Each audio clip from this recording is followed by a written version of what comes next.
A bomb goes off in a Salt Lake City office building. Police respond. We've got an echo.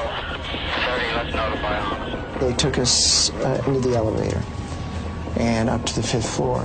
As the elevator doors opened, there was a very, very strong smell of burnt gunpowder. As the hours went on, we realized it was a pretty big explosion. One man has been killed. His body lay inside the office. His necktie was blown off his body, but the knot was still tied. But this explosion won't be the last. And as the shrapnel continues to fly, Salt Lake City will be gripped with terror. Didn't know if it was some rube or some wacko or some religious nuts going around killing people. It was the biggest case that had ever happened here. We had 20 detectives just from our unit alone. That didn't count the feds and the ATF. It was very, very violent, incredibly violent. We're looking at a person that wants to make a horrendous spectacle of somebody.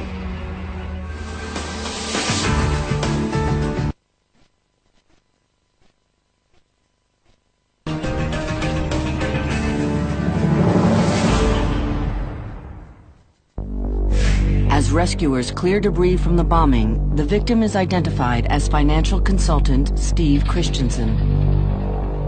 He was probably the intended target, that someone had actually placed a device in some sort of box outside of his office door. A woman from down the hall remembers seeing the suspicious package in front of Christensen's office.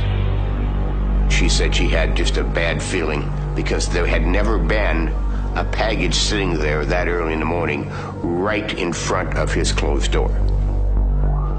A square box wrapped in plain brown wrapping paper. We knew that they were addressed with the black magic marker. Explosive experts from the Bureau of Alcohol, Tobacco, and Firearms joined police on the scene, and based on witness accounts, pieced together a likely scenario of what happened when Christensen moved the box. When Mr. Christensen arrived, he had his hands filled with paper, coffee, and he bent down and tried to slide this rectangular box up his leg so he could get a grasp on it and then go into his office. And it was booby-trapped so that when it was moved in a certain direction, it would blow off. It was very, very violent, incredibly violent. In a busy office building, someone must have laid eyes on the bomber. Witnesses saw a young man in a letterman's jacket walk through the lobby carrying a package. Others remember seeing the same young man in the elevator with a box. One of them stated that he remembers looking down and seeing the name on the box was Christensen. Based on witness descriptions, a sketch artist comes up with a likeness of the man. It was just kind of a generic composite of a clean-cut looking guy, and it was put out. It is not much, but it is a start. Meanwhile, police take a closer look at the victim, Steve Christensen. Let's get into his past and find out what he had been doing, what he was involved with. Steve was a brilliant man. He was a good man. We had 4 children together and did a lot in the community and church, and was a very successful businessman. He was a passionate member of the Church of Jesus Christ of Latter-day Saints. As a matter of fact, at the time of his death, he was a bishop, which is a rather high up individual in the church. I was 6 months pregnant, and my first thought was, I can't have this baby alone. I was thinking was about my baby. But just as the terrible reality is setting in about Steve Christensen, All of a sudden there was a second bombing. There was a broadcast over the police band that they had found another body. the victim is Kathleen Sheets. She has been killed at her home 15 miles from the first bomb site. We went into this very affluent area, beautiful home, and in the driveway lay an older woman, 48, 50 years old. She was missing her left arm from the elbow down. The package was out of the mailbox, and she picked up the package, and it exploded and killed her. She had a down coat on when the bomb exploded, and most of the coat was about 35 feet in the air, stuck in a tree. Detectives immediately compare this package to the package that exploded a few hours earlier. The packages were very similar. They had the similar type of writing, a similar type of a marker. 2 people have been killed in bombings within hours of each other by packages apparently addressed by the same person. So the first thing we wanted to know was, why these 2 people? The Sheets family is contacted. I was up at the University of Utah in a class, and I remember a plainclothes police officer came to my class and told me that I needed to come with him.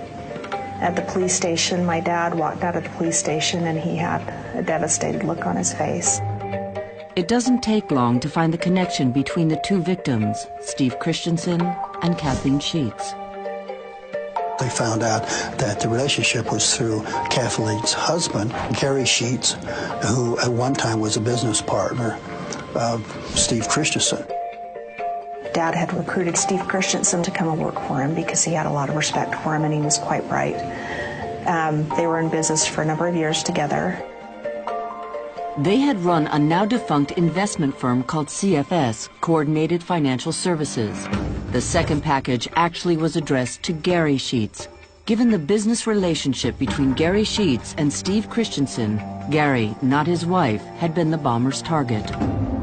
It was just one of those strange twists of fate.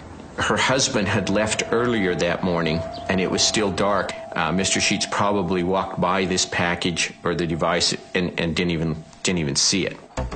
The business venture provides a possible motive. Gary was the head guy, and Steve was his #1 man, and very successful company until just a few months before Steve died. Things started going downhill. Steve is a realist. My dad's an optimist and felt that he could salvage what was going on with the company, and so they had a parting of ways, an amicable parting of ways. That investment company had apparently gone sour, and there were a number of investors, some of them out of state, who ended up losing money. Very likely, the bomber is one of those investors. We were then pretty much assured at that time that this had something to do with the defunct business, and that there was probably some disgruntled investor who had decided he was going to pay back for losing his money. That suspect list is long. We were talking upwards of 100 or more, and they were spread all over the country, so we knew that this was going to turn into a rather big thing.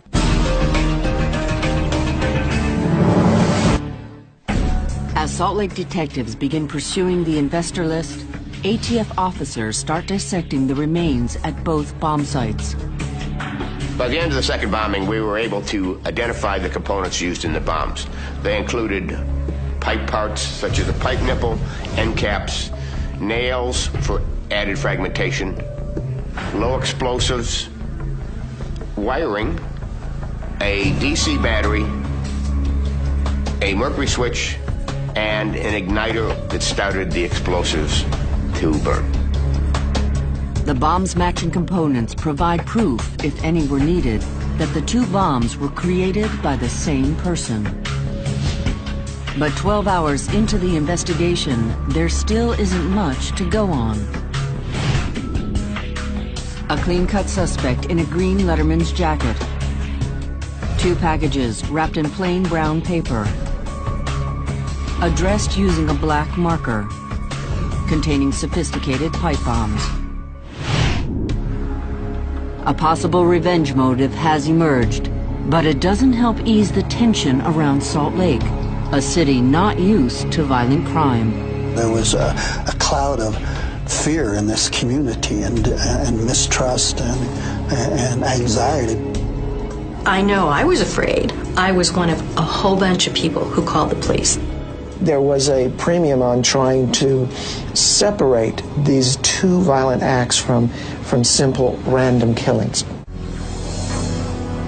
It's been 24 hours since pipe bombs claimed 2 lives in Salt Lake City, and the community is reeling. By the start of the second day, we were getting a little bit more focused because more people were calling in on what they knew about Mr. Christensen, what they knew about Mr. Sheets. But just when it seems the bloodshed is over, we all of a sudden had another explosion. We have 3 bombs occurring very close together, all pipe bombs. The third bomb, though, is not at a residence, a doorway, nothing like that. It's in a vehicle. and incredibly, the victim is still alive. The first responses back from the uniform units in the field is we do have an injury, they're severely injured, may turn fatal. The man, identified as Mark Hoffman, is rushed to the hospital.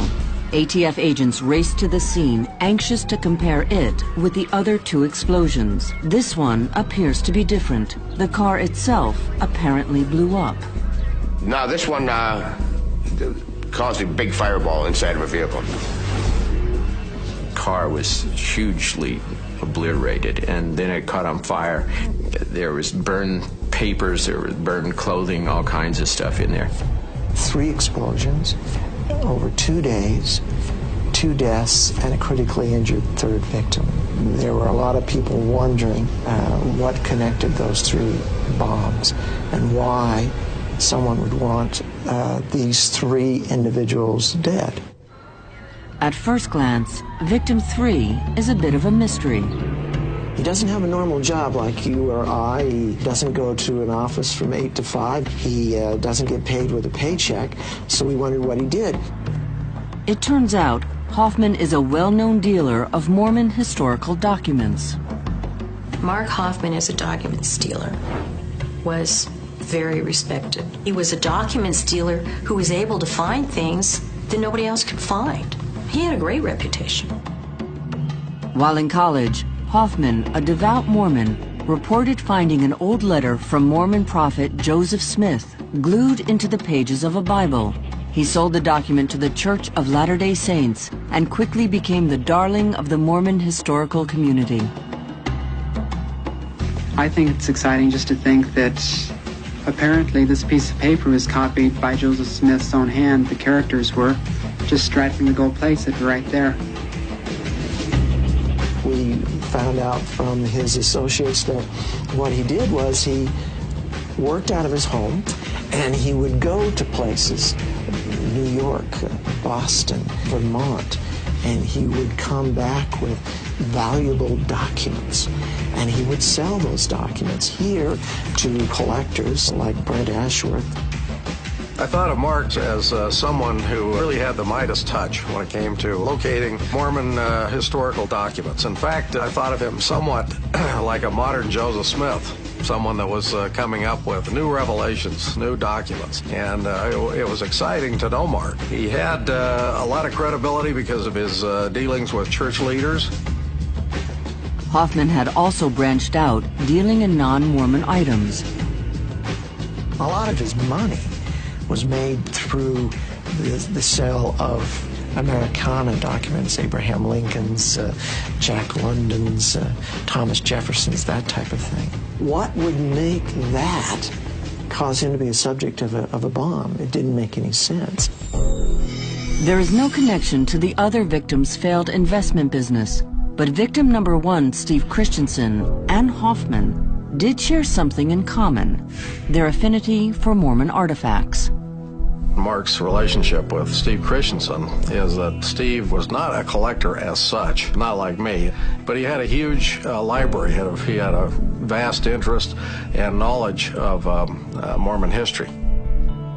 Steve Christensen talks about his fascination with Mormon documents in an interview from 1984. I collect a lot of books and articles, journals, things like this. I've got about 15,000 books, of which about a fourth or a fifth deal with Mormonism. One of the interesting connections between Mark Hofmann and Stephen Christensen was a salamander letter, and it basically explained the finding of these golden plates from which the Book of Mormon was translated in a different way than has been published by the church itself. That made it inconsistent with the church and valuable. And in the letter, instead of saying that the Joseph Smith was led to the Cumorah by an angel, that a white salamander led Joseph Smith. And white salamander, of course, was a symbol for white magic, and so it indicated that Joseph Smith was involved in white magic. It became very controversial. Mark said that the letter was available and that I could purchase the letter for $50,000. Valuable as it was, Ashworth passed on the offer. I just thought any private collector, should not have to own that letter. The church historical office should have it, and they should put it in its proper setting.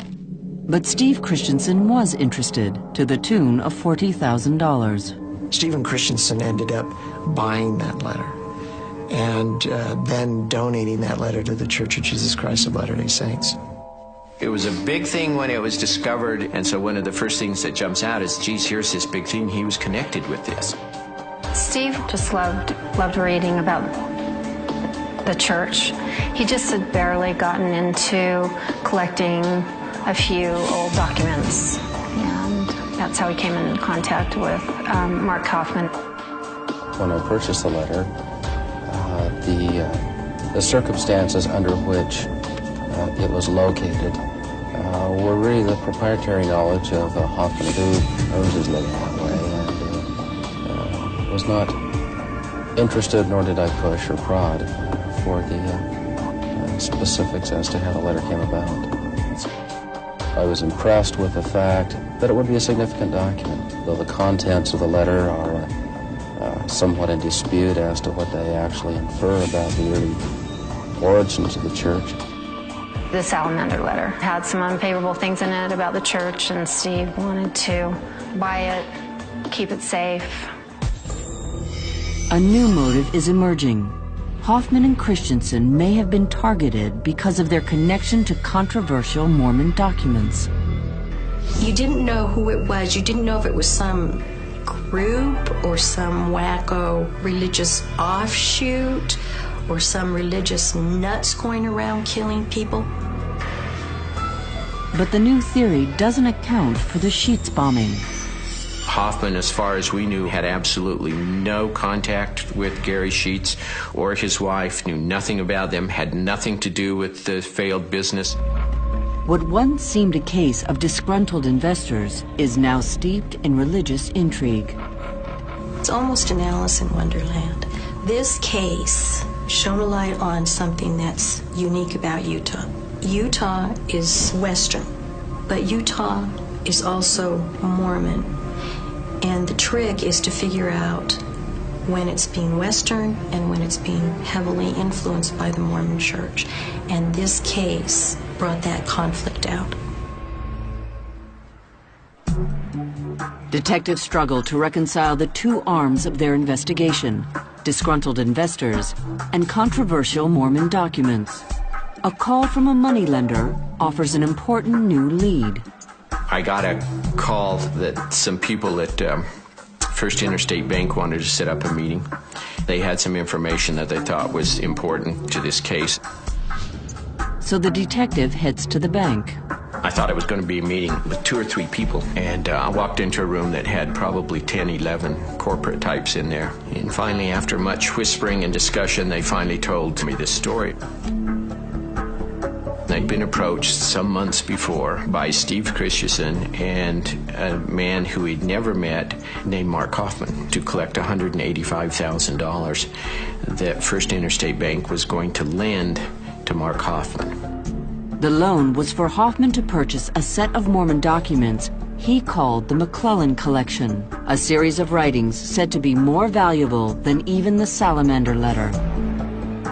had to do with the McClellan collection, which was a collection of early Mormon documents. Some of them were very unflattering to Joseph Smith. McClellan was an associate of Joseph Smith. He was one of the earliest members of the church, but he was disenfranchised. He was excommunicated, and he became one of the most vocal anti-Mormon individuals. So if an individual had a McClellan collection, it would be a collection of documents which would be directly contrary to the teachings of the Church of Jesus Christ of Latter-day Saints. Consequently, Mark Hofmann knew that would pique interest in people, not only in the church, but outside of the church as well. Maybe someone didn't want those letters to see the light of day. And whatever was in the Salamander letter that was controversial, these things were going to be 10 times as controversial. But the whereabouts of the McClellan collection are uncertain.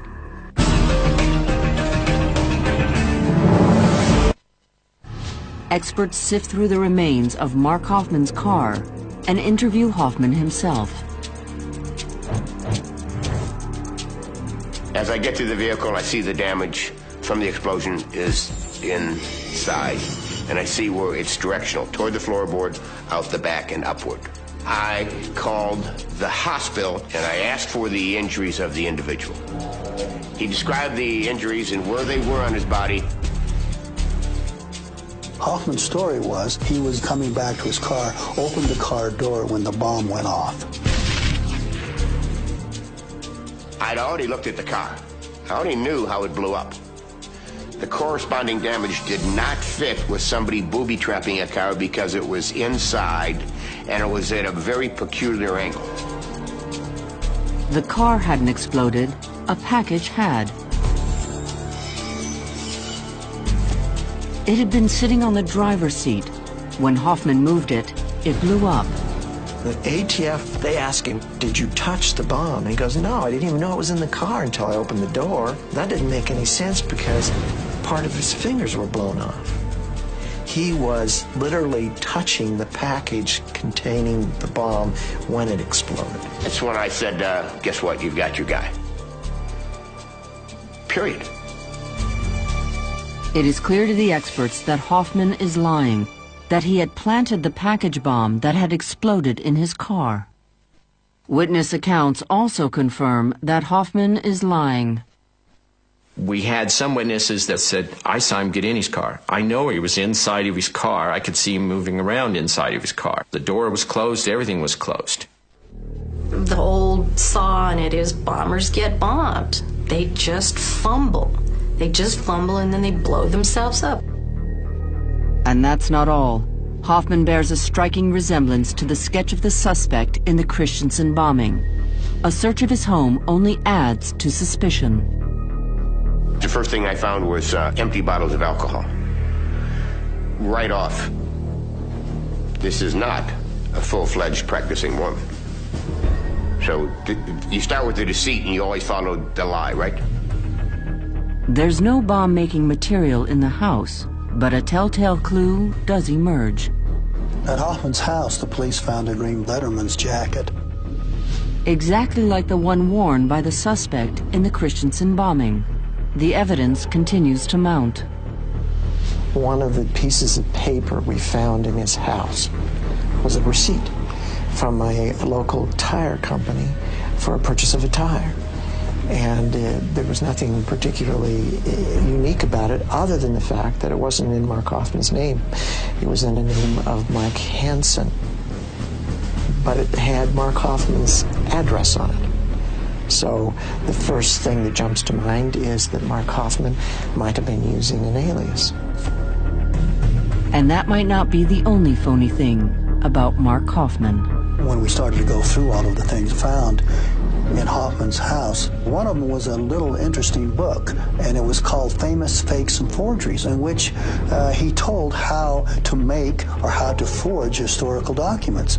Was the celebrated document dealer actually a master forger as well as a bomber? And there were quite a few doubters who said, hey, wait a minute, it's one thing to draw a conclusion because of Steve Christensen, and somebody's got a letter jacket that's the right color, but where's the connection with Sheets? You can't overlook the fact that he was targeted too.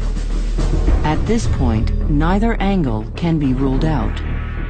And so they sort of divided the investigation into two groups. We'll keep concentrating on the Sheets matter and the investment angle, and a few people to kind of follow up on this Hoffman angle. Once word got out that Hoffman was also be considered a suspect along with the victim, then people started coming out of the woodwork. People that had worked with him, people that had done document dealings. In the days before his murder, Christensen came to suspect that Hoffman was a con artist. Steve started talking around town, found out Mark owed lots of people money. Steve basically figured out that he was a liar and a thief, and was very frustrated because of this unpaid loan, and he felt responsible. Hoffman, it seems, was on the verge of being exposed. Adding to the desperation, he'd been spending money faster than he was selling documents. But he still had one card to play, something he'd been holding on to a long time. Hoffman, in April of 1985, was in New York City at a bookstore going through a bin of old colonial documents, and he found a little piece of parchment or paper, and then he bought it. On the way home, he looked at it more carefully, and he said to himself, you know what, I think I've found the oath of the free man. The Pilgrims come to the United States for religious freedom. They bring a printing press over, and they print this document, Oath of a Freeman, and basically it says, look, if you're going to live with us here in the Massachusetts Bay Colony, you've got to sign this oath. This oath was described in books, but there were no known copies of it. This was the first document that was printed in America, and so it was a very important historical document. No one had ever found a printed version of it. People were looking for it for hundreds of years, and Mark Hoffman had it in his hands. Potential buyers for the priceless document include the Library of Congress. The Library of Congress gives him a tentative offer of $1.25 million. But they want to know its provenance. Provenance is simply its history, its genealogy, to prove that it isn't forged. Well, Mark Hoffman got very big eyes over that $1.25 million and started spending money he didn't have. He buys a $500 million house, he's got new cars, he's got no money. Hoffman still has to provide the Library of Congress with authentication before the deal can be made to collect the money. It was all citing over to this has something to do with the documents, this has something to do with the money, and that's certainly motive for any kind of murder. ATF had put the bomb together. They had actually put the car sort of back together again, and it determined the type of bombs that had been used, that they were all constructed by the same person. The workings were all identical. The next step, tie Hoffman to the bombs themselves. I could recognize the remains of a component from one of the bombings, and it was a minute piece of a mercury switch. I recognized it as the type sold at Radio Shack. And Radio Shack is known for keeping detailed records. And we were able to find at a Radio Shack somewhere in the valley here. The store has a receipt for a mercury switch. On the sales slip, a familiar signature. And the name was Mike Hansen. The same alias found on receipts in Hoffman's home. Typical criminals, they would use something that would be easy. So Mark Hoffman, being sly, I'll just use Mike Hansen. A fingerprint lifted off the sales slip confirms it. that matched Hoffman. So we knew Hoffman was M. Hansen, and we knew M. Hansen had purchased mercury switches, the same type of switches that were in the bombs. And from that point on, it was, as far as any of us involved in the investigation were concerned, this was a done deal.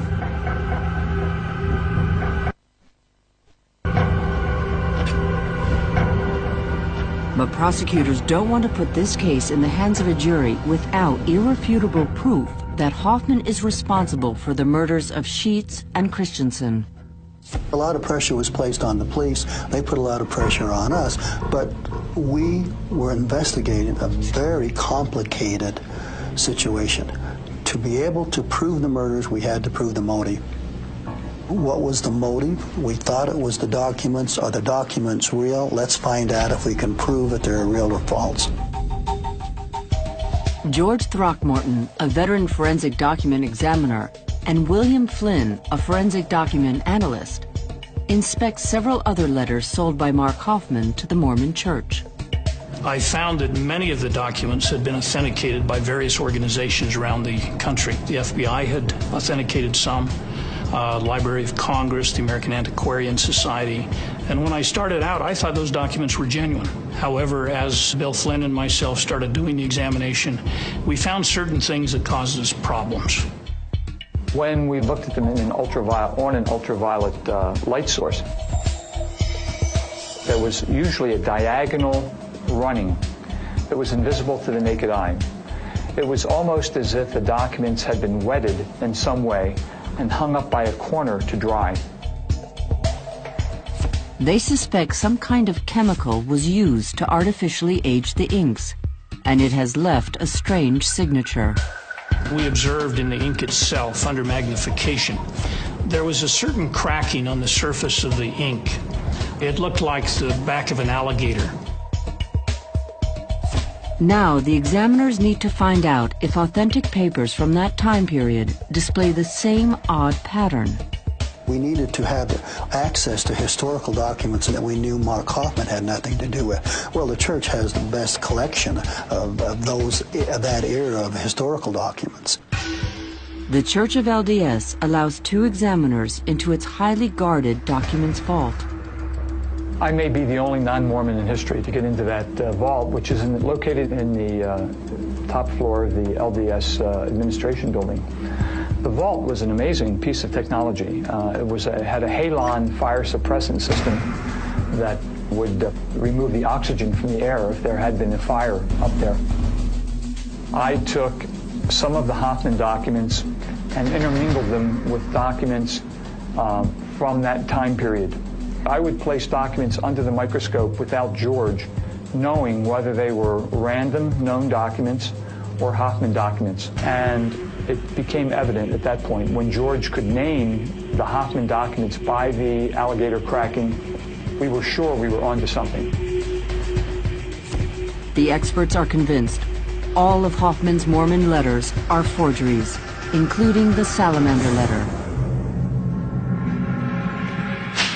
And the Salt Lake detectives are working a new lead on another document Hoffman sold. From a receipt that we had found in some of Mark's papers, we actually found a printing company. And so we went to this printing company and we said, "Have you dealt with Mark Hoffman?" He said, "I've never heard of Mark Hoffman." And I said, "Well, do you know anything about this Oath of the Freeman?" Showed him a copy and they go, "Yeah, we made one for a guy."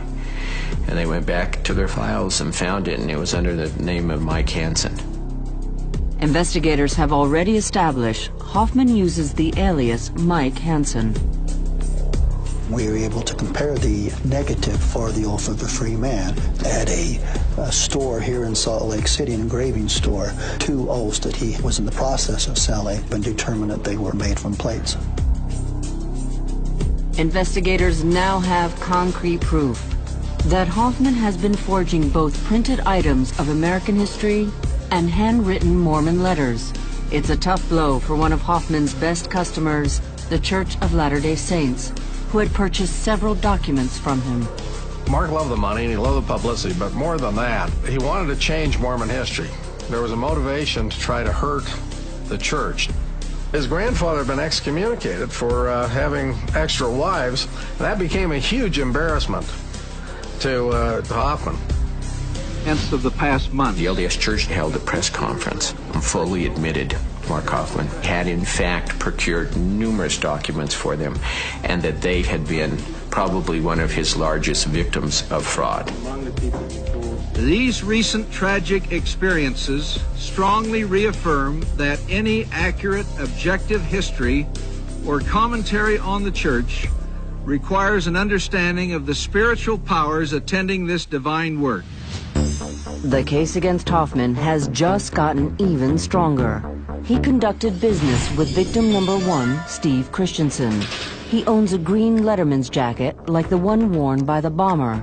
He lied about the circumstances of his car bombing and actually bought bomb components using an alias traced back to him.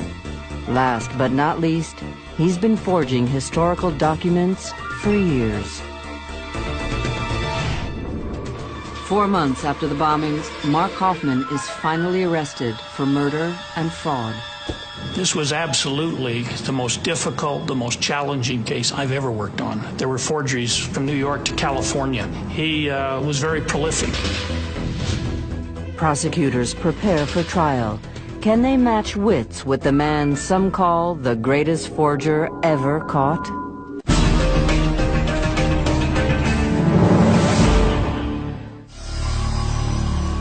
Six months after the Salt Lake City bombings, prosecutors present their case against Mark Hoffman at a preliminary hearing. Where we were able to bring out all of the evidence of his forgeries, that suddenly people realized, you know what, this guy isn't what we thought he was. He's a con man. And if you once believe a person's a con man, then it's not so hard to believe he's a murderer. But the logic behind the plot isn't so clear-cut. We knew that motive would be very important. Why did he kill these people? The prosecution argues that Hoffman was heavily in debt and couldn't forge documents fast enough to pay it off. He was going through lots of money, juggling this. He robbed Peter to pay Paul. At the center of all this, the so-called McClellan collection, controversial letters from one of Joseph Smith's early followers. So what does he do? He planned for some short-term cash, and the McClellan collection was his short-term cash idea. And he sold it to as many people who would buy into it, and he got as much money as he could. The McClellan collection never existed. It was just a scheme in his mind to be able to generate money. Simply a device by which Mark Hoffman would buy himself time to live to a level he couldn't afford until he could get the money for the Oath of a Freeman from the Library of Congress for $1.25 million. But Hoffman couldn't authenticate the Oath of a Freeman, so the Library of Congress refused to pay him. Problem was, he couldn't get it fast enough, and Stephen Christensen was looming on the horizon the next day to authenticate a McClellan collection. But of course, the documents did not exist, so he would be exposed as the con artist he really was. He knew he couldn't put a fraud over on Stephen Christensen. If he didn't have something that next day, Stephen Christensen was going to call him on it, so someone had to die. That someone was Stephen Christensen. That would buy him more time. Hoffman determined that another victim would be necessary to deflect suspicion.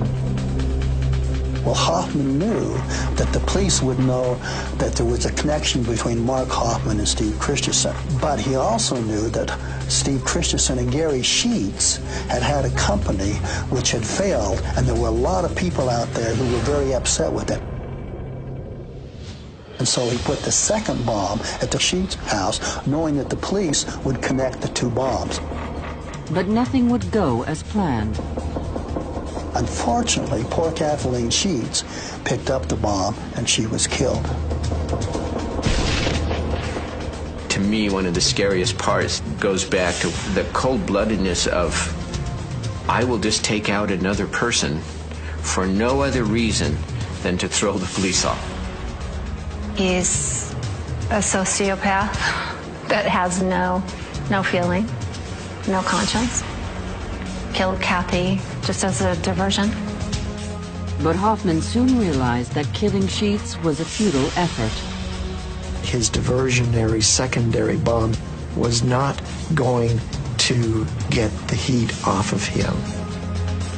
So Hoffman built a third bomb, the one he placed inside his own car. His idea was if I blow up the car and claim the gun collection was in there, then I wouldn't have to produce a non-existing collection. And to police, he would look like another victim. He wanted to set the bomb off. I don't think he intended it to go off like it did. The prosecution's case is overwhelming. The preliminary hearing lasted about a week. Decided that there was enough evidence for it to go to trial. With the death penalty staring him in the face, Hoffman blinks and takes a plea bargain. If he would plea bargain and give more information, that he would get life instead. One reason was so it wouldn't have to go to trial, so we wouldn't have to go through all that. Hoffman pled guilty to 2 counts of second-degree murder. He was sentenced to 5 years to life for the first killing, 1 to 15 years for the second. Hoffman also pled to 2 counts of theft by deception, for which he received 1 to 15 years each. The Hoffman confession transcripts span 600 pages and reveal Hoffman as a man who would use and manipulate everyone he came in contact with. It's hard for a lot of people to accept, I'm sure, that my closest friends, even my wife, did not know the extent of my fraudulent dealings. But those people do not know my personality. That lack of feeling explains how Hoffman could live the life of a con for years. I don't think I give myself away very easily, as far as I can look someone in the eye and lie, for example. Hoffman is asked if the Library of Congress had come through with the cash for the Oath of a Freeman, would the victim still be alive? It would have relieved me from it, hence I guess you want me to say the bombings would not have taken place. I'll say it, since it's true. He was supposed to tell every detail of what he had done, and he told some truths, but there's some things that he kept back. He didn't honor his plea bargain completely. Without a full confession, we will never know the complete extent of Hoffman's misused talents. For the victims' families, it's the end of a terrible ordeal. The death of my husband and the father of my boys was the most difficult thing I've ever been through, as long as he spends the rest of his life in prison. I think justice was done. Kathy Sheets' daughter, Gretchen, turned her grief into action. I think I chose to be a law enforcement officer because of the relationship I developed with the detectives early on. The investigation was fascinating to me. Detective Bell had a huge influence on me. I would say that he inspired me quite a bit to take on the law enforcement profession. And today, the specter of Mark Hoffman's countless forgeries still haunts historians. Hoffman, I would think, is the greatest forger ever caught. And I think the only better one would be one that hasn't been. There's well over 100 documents out there that we know of that he forged, and somebody has, but we don't know where they're at. Had Hoffman not grown greedy, he probably would have gone undetected. I think these documents would have been a part of our accepted history.